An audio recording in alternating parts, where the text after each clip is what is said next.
Hey friends, welcome back to a fresh vlog today. So yes, I'm with my classic 350 Reborn. Um so one thing I found, on the bike in terms of an accessory, which I think could add more aesthetic in terms of looks and also in terms of a bit more comfort, right?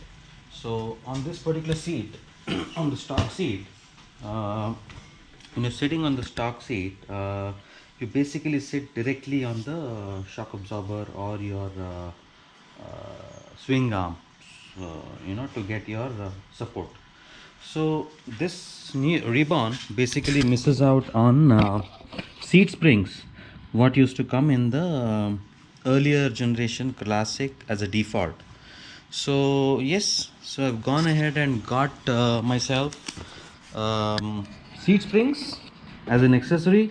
So this cost about 1200 rupees, but Royal Enfield dealer gave me about 10% discount, so it costed me about 1100 something rupees. So that's what it is. So what's in the box? So yes, there are all this checklist items against which there are tick marks. Probably this is done during the packing. So yes, I got these items, and all of these were loose as single items each. So last night I just went through the manual what has been provided for accessory installation, and I have just put this together and marked it left and right. So this is going to be the right side under the seat, this is going to be on the left side, and there are some bolts and fasteners for us to fix. So yes, now coming to how do we fix it, right? Is it easy? So when I asked the Royal Enfield dealer yesterday, the sales guy, can I fix it at home? He said, no, you need to get it to us. I said, okay, let me figure it out if I can do it. If I can do it, I will get it done at home, or else I'll drop by. So with that, so what we need to do is first we need to get this rear seat off the mudguard, right? So to do that, you'll need to loosen this bolt, right? You need to loosen this bolt. Then you will need to take this off and then take this off to be able to pull the seat completely back. Now once I loosen this bolt and once I pull off this long bolt, the seat entire thing is going to come off as an assembly, right? As per the instruction guide, the guidance is to loosen this bolt, just loosen, not take this off completely. So there's one bolt here and one on the other side of the other shock absorber. So we need to loosen this using a 17 millimeter spanner, right? So we need to loosen this, and then you will need to use similar wrench with a 14 and get this off, right? So you'll be able to get this off, and then we will be able to gain access. 14 bolt.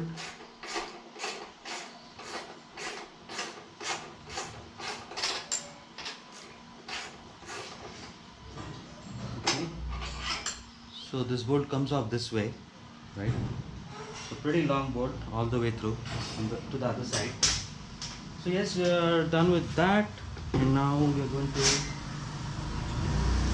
loosen this bolt. I think just a bit loosening is enough, and the rear seat assembly is going to just come off, is what I understood.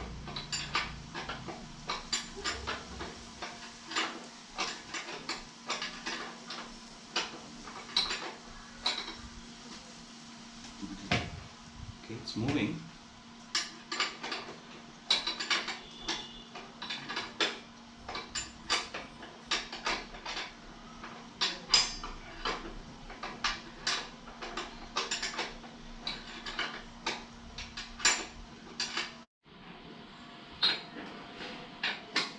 So using these two 70 millimeters nuts, and I should be able to pull this off. Okay, here it comes. So it just comes off this way as a assembly, whole thing, and then you gain access to the complete under the seat. It's very dirty. Lot of dust here. Indian conditions. Lot of dust, right? Lot of dust. Okay. There's a bolt which fell off. Okay, apparently it's from the other side, which belongs to the long bolt. So let me keep this safe.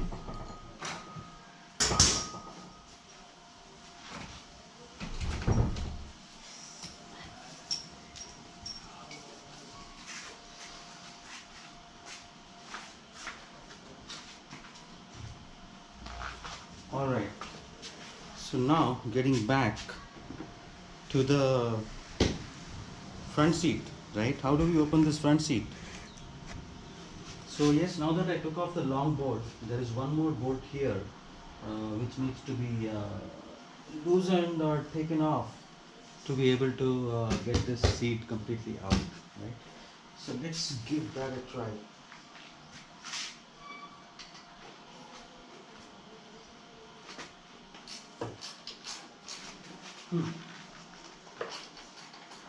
There's a bolt on the other side, so there's a nut on the other side, so I'm just holding that nut so that it doesn't fall off into the uh,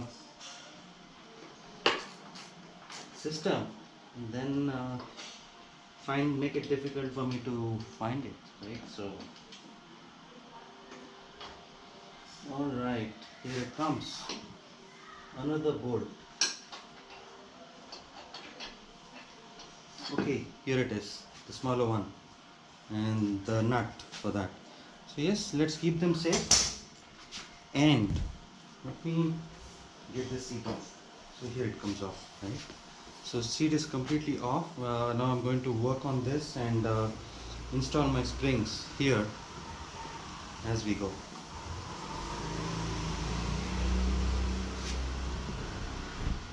So here is how it looks inside.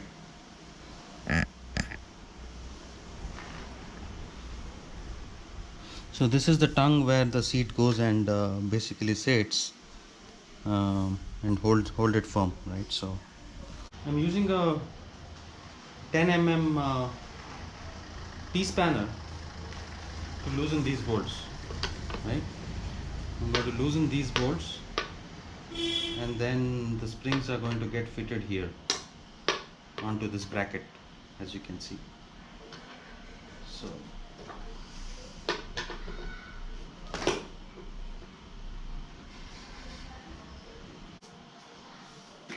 So here are our springs, right? I assembled this last night to keep it ready, so that I can install it, right? So yes, this will go this way.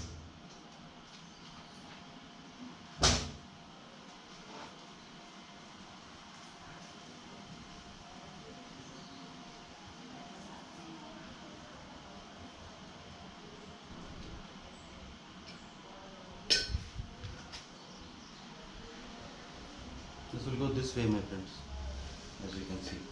So there is a washer and there is a bolt which is provided in the kit, which need to go onto this one.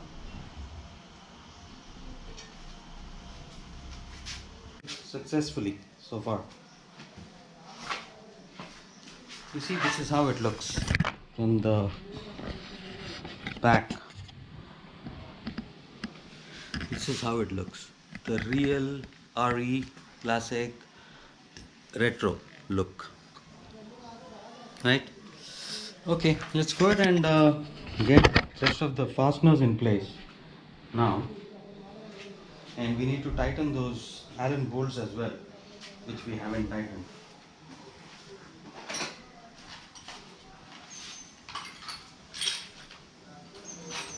There is one Allen bolt Another set of Allen bolts were provided by RE in the spring kit, so which would go in here actually. You see these clamps, there's a hole here and there is a screw option here, so this need to go ahead and fit here, so this way, like this. So we will be doing hand tight and then later tighten it with the Allen key.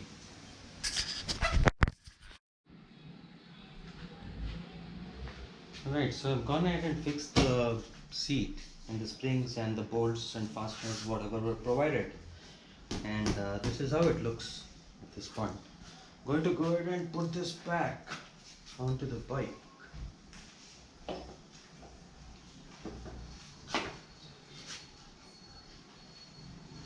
Done with installing the seat springs for my classic 350 Reborn, and here's how it looks after installing this springs here. The typical classic retro look is back. So yeah, we have that. And yes, when you, if at all you plan to decide to do this installation at home, please do keep a lot of leisure time, because the level of complexity of this particular task isn't high, but the level of difficulty is a bit high, and that is because of the accessibility to the Allen screws and bolts what you need to fit onto the bike, right, when you do this seat install. So it is difficult because of the space constraints, where the Allen key itself struggles to, you know, position or get in there. So most of the time I had to tighten those screws with my fingers and all that to a large extent, and then use Allen key and all that. So yes, level of difficulty is a bit high, and yes, keep 2 hours if you want to do on your own, or else get it done at the Royal Enfield service center.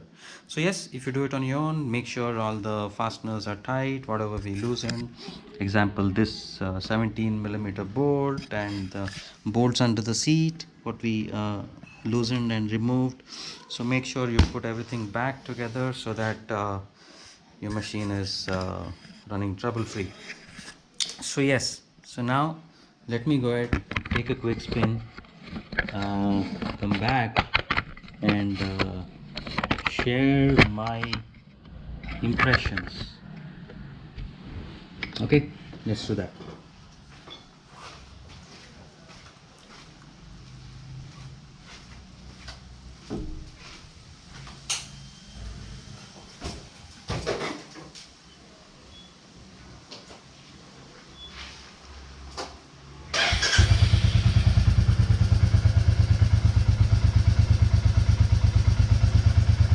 I'm not sure if you're able to see.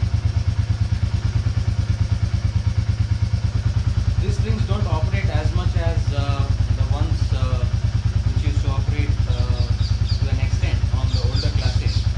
But let me take a ride and see how it feels and if it makes any difference at all.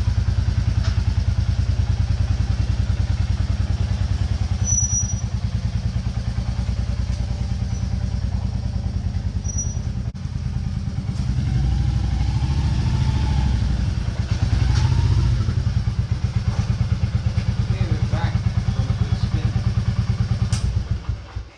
Let's talk about this now.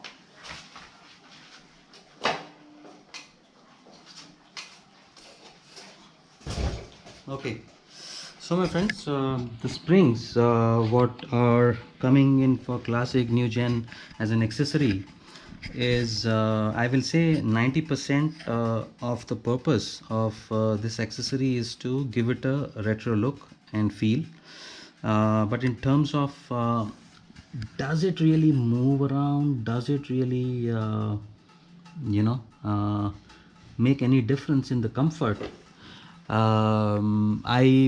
I felt very little difference in the comfort, probably 10%, and it really doesn't feel that the spring is really operating, right, for some reason. So yes, I'm going to ride the bike more and then share my observations and experience. So thank you for tuning in today, and do stay tuned, and have a wonderful rest of the day. Thank you, my friends.